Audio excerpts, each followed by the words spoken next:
Electrochemistry. Electrochemistry क्या होती है? एक ऐसी साइंस की ब्रांच जो आपको मदद करे इलेक्ट्रिकल एनर्जी को केमिकल एनर्जी में कन्वर्ट करने के लिए या वाइस वर्सा, मतलब केमिकल एनर्जी को इलेक्ट्रिकल एनर्जी में कन्वर्ट करने के लिए जो डिवाइस ये काम करता है केमिकल एनर्जी को इलेक्ट्रिकल एनर्जी पे, उसको बोला जाता है इलेक्ट्रोकेमिकल सेल। और आज का वो मेरा सबसे मेजर टॉपिक है। और जो डिवाइस मदद करे इलेक्ट्रिकल एनर्जी को यूटिलाइज करके केमिकल एनर्जी प्रोड्यूस करे, तो उस डिवाइस को बोलते हैं इलेक्ट्रोलिटिक सेल।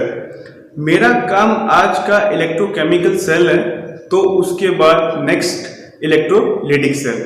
मैं इलेक्ट्रोकेमिकल सेल से शुरू करता हूं। जो इलेक्ट्रोकेमिकल सेल है, according to the definition, the device which converts the chemical energy of a redox reaction into electrical energy is called electrochemical cell.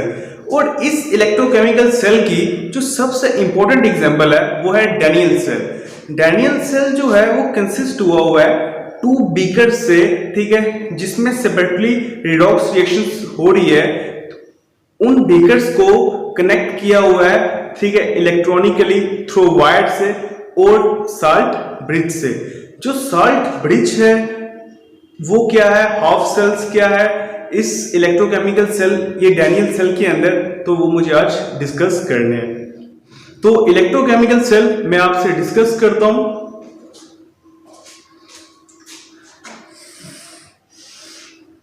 मेरे पास एक बीकर है। इस बीकर में क्या है, जिंक सल्फेट सॉल्यूशन।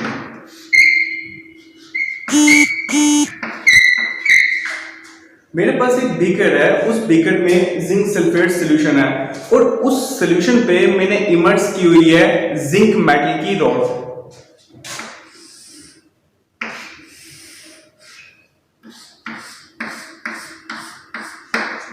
ये जिंक मेटल की रॉड है, मैंने इमर्स की हुई है जिंक सल्फेट के सॉल्यूशन पे।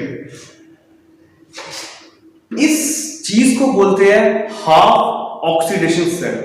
क्यों बोलते हैं इसको हाफ ऑक्सीडेशन सेल, अभी पता चलेगा। और इसी सिमिलरली मेरे पास एक और बीकर है।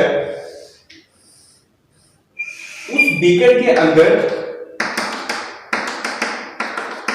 मेरे पास कॉपर सल्फेट सॉल्यूशन है और इस बीकर पे मैंने कॉपर की रॉड को इमर्स किया हुआ है। इन दोनों रॉड्स को मैंने कनेक्ट किया है वायर के थ्रू अमीटर से। जो अमीटर है या गैल्वेनोमीटर है वो मुझे शो कर रहा है कि डिफ्लेक्शन ऑफ करंट, मतलब जो केमिकल एनर्जी इस्तेमाल होके इलेक्ट्रिकल एनर्जी प्रोड्यूस हुई ना, वो इस अमीटर की डिफ्लेक्शन से मुझे या इस गैल्वेनोमीटर की डिफ्लेक्शन से मुझे प्रेजेंस हो रही है उस वीक करंट की, जो केमिकल एनर्जी यूटिलाइज करके इलेक्ट्रिकल एनर्जी में कन्वर्ट हुई इस इलेक्ट्रोकेमिकल सेल में। और ये खास वो इलेक्ट्रोकेमिकल सेल डैनियल सेल है। इन दो सॉल्यूशंस को, ठीक है, आपस में कनेक्ट किया हुआ है एक यू शेप ट्यूब में। जो ये यू शेप ट्यूब है ना, इसको बोला जाता है साल्ट ब्रिज। साल्ट ब्रिज असल में ये KCl से बना हुआ है, जेलेटिन KCl से। इस साल्ट ब्रिज का फंक्शनिंग क्या है, क्या पर्पस है लगाने का? एक तो ये कि ये इनर सर्किट को कंप्लीट करता है और साथ ही साथ सॉल्यूशन की इलेक्ट्रिकल न्यूट्रलिटी को मेंटेन करता है। ये जो मैं बातें बोल रहा हूं अभी आपको पता चल जाएंगी। ये एग्जांपल है इलेक्ट्रोकेमिकल सेल की। इस सेल को बनाने में, ठीक है, डैनियल का सबसे मेजर रोल है, तो इसलिए इस सेल को उसी के नाम के ऊपर डैनियल सेल बोला जाता है। इस सेल में होता क्या है, जो ये जिंक रॉड है, जो ये जिंक रॉड है, ठीक है, ये क्या करती है, सोर्स बनती है इलेक्ट्रॉन्स का। मतलब जो जिंक है वो ऑक्सीडाइज होता है जिंक 2 पॉजिटिव में प्लस 2 इलेक्ट्रॉन। यहां पे जिंक एटम के ऊपर ऑक्सीडेशन स्टेट 0 थी, जिंक ने 2 इलेक्ट्रॉन लूज किए और कन्वर्ट हुआ जिंक 2 पॉजिटिव में, मतलब जिंक की हुई ऑक्सीडेशन, तो जिंक एटम कन्वर्ट हुआ जिंक आयन पे।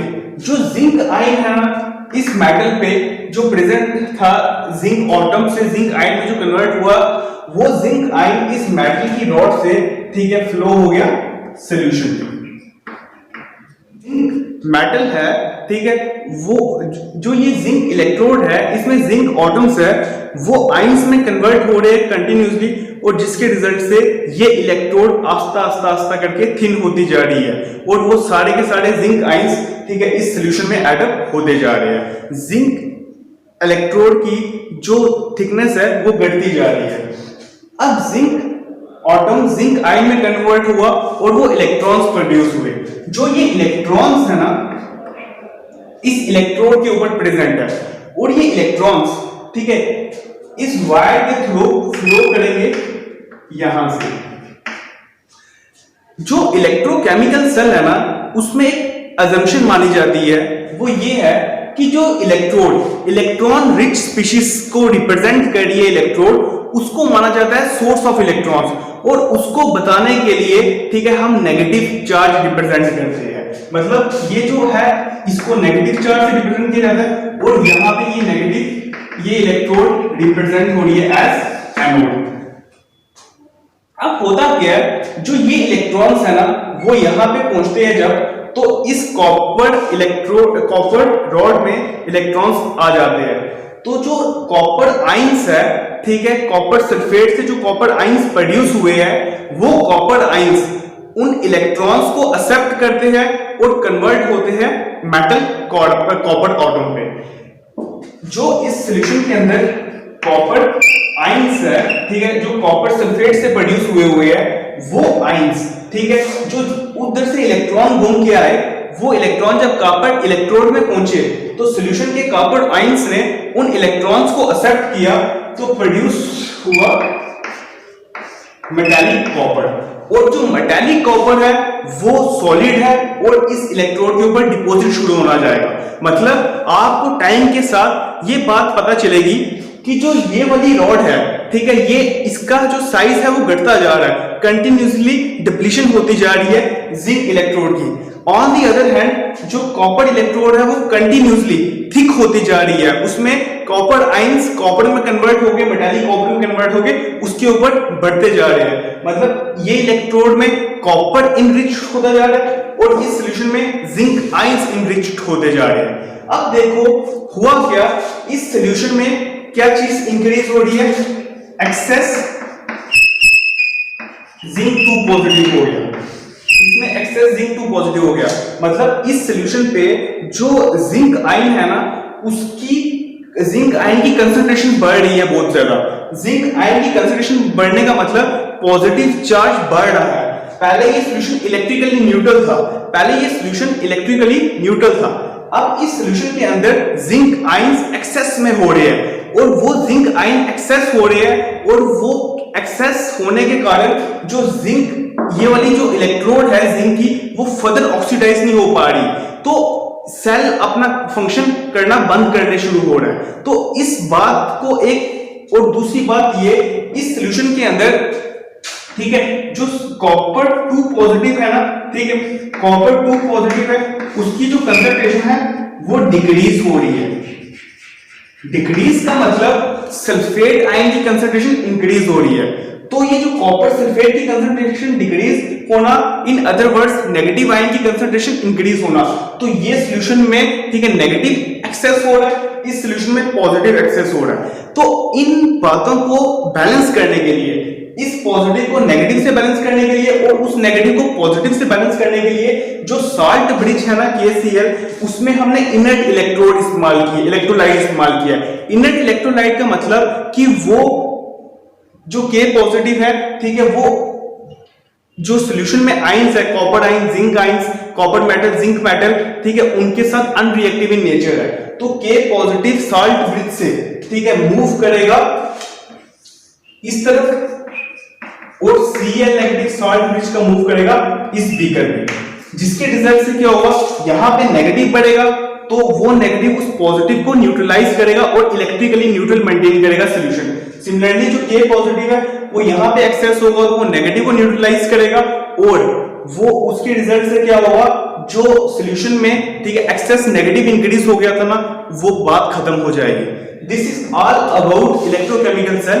इलेक्ट्रोकेमिकल सेल वापस से सुन लो, एक ऐसा डिवाइस होता है जिस डिवाइस में केमिकल एनर्जी कन्वर्ट होती है इलेक्ट्रिकल एनर्जी में, और वो डिवाइस जिसने सबसे पहले बनाया था वो डैनियल था, और ये एग्जांपल डैनियल सेल की एग्जांपल है।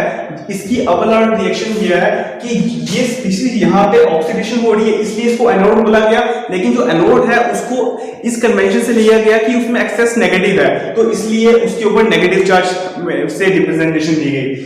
जो ये स्पीशीज है इसमें रिडक्शन हो रही है, तो इसलिए इसको कैथोड बोला गया, इसको कैथोड बोला गया, और इसको पॉजिटिव चार्ज से रिप्रेजेंट किया गया। जो अवॉगाड्रो रिएक्शन है वो ये है, Avogadro reaction zinc metal copper 2 positive, zinc 2 positive plus copper, ये अवॉगाड्रो रिएक्शन है। ये रिएक्शन रिप्रेजेंट कर रही है oxidation plus reduction, it is called Avogadro redox reaction. This is all about for electrochemical cell.